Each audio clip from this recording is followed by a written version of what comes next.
Well, welcome back.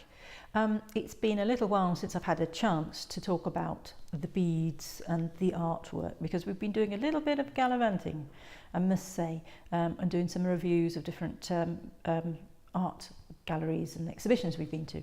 So I want to come right back to the first mandala that I'm doing, and I have already completed the pieces. And they've been sitting here for some time, so I really have to get them onto the canvas.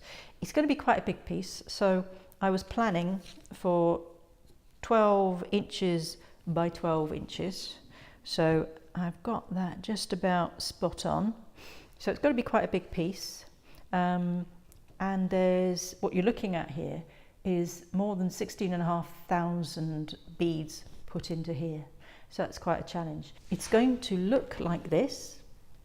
So I next have to get these pieces, measure up my canvas, get the circles and the squares drawn on it, and then I can apply these pieces to it. Now, obviously, it's still in the Mondrian colourway.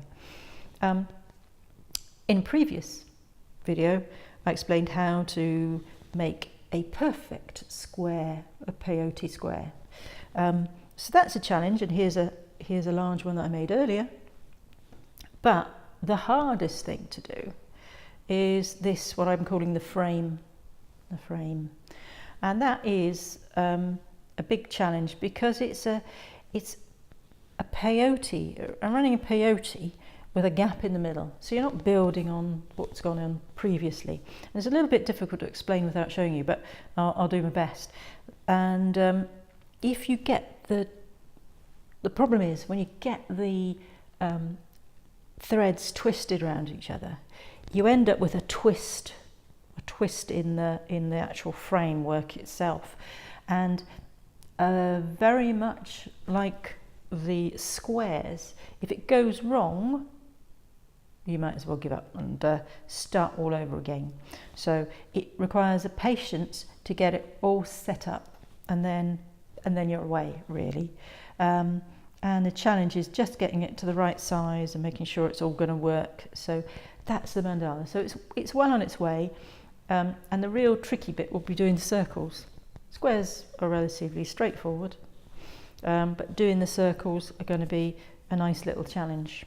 Okay, so I think it's going to look fantastic.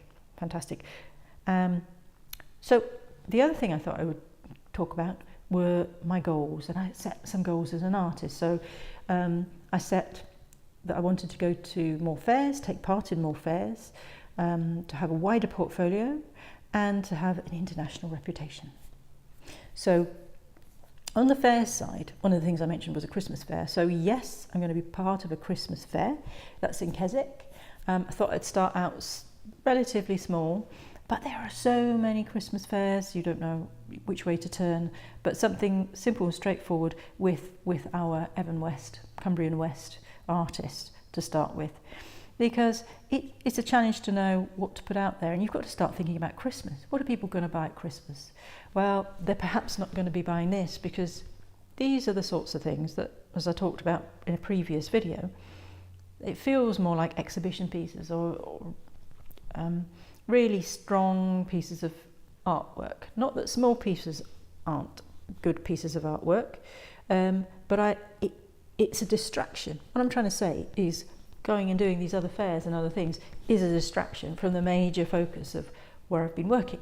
So I've got to set some time aside to do that. So I shall probably put in maybe some pastels and also some jewellery and jewellery kits, which is a really interesting thing to try and do. Again, in the gallery space, I'm going to be working with a bit of a rotation with some of the other artists at the Beacon Museum. So I'm really chuffed we're in the Beacon Museum. I think that's a really good starting place. It's another place to be. And so again, jewellery kits, small pieces of work, appropriately priced will be good. So that's a start. So I'm making a little bit of headway there. That's great. Wider portfolio, well, I have so many ideas.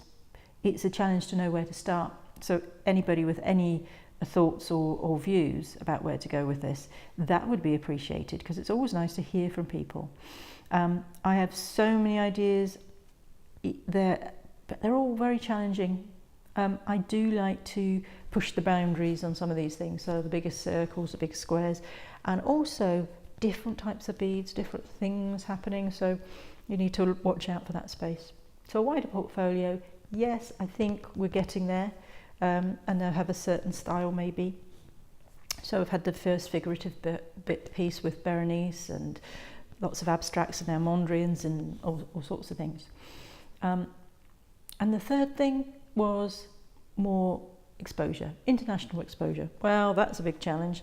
I don't think I'm anywhere near that today, but I can only keep on working, putting things out there, talking to people, and talking to people is a really interesting thing to do, because yesterday I was in the Penrith Gallery, and I happened to have my 2 Mondrian pieces of work up on the wall there, and you watch people walk around the gallery, and it's really amazing to watch, because very often they just sort of breeze through, and you wonder, what are they looking at? How do they choose which picture or mixed media to alight upon? And I just love it when people stop by, and you know, I'm often talking to them anyway, and they ask me what do I do and where are my pieces. So I have the opportunity then to not only talk about everybody else's work, but to talk about what's in here in these pieces, and they have no idea. And more to the point, some of them don't understand or haven't heard of the different names in art. They don't understand the symbolism. So it's a real challenge to know what is art today. Again, that's up for debate. There's all sorts. Who is the arbiter of art? You know, that's a challenge, and it's what you like, isn't it? At the end of the day, and we can talk about what is art another time. But it's a real challenge to know what sells and what doesn't, and all sorts of things sell, all sorts. So you've really got to follow your heart and do what you think you need to do. If you're going to be an artist, do what you think. It's the same old story. If you really want to take something forward. So I'm looking at this, thinking this is pretty well unique, fine art beading, and very bespoke, and very unique. So that is my challenge. So we'll probably be coming back to you with a few more reviews, the next status on this, and the next challenges that I'm going to be taking up, and all the getting ready for the different fairs and events that are coming right up. So keep watching, please subscribe, and see you soon, same time, same place.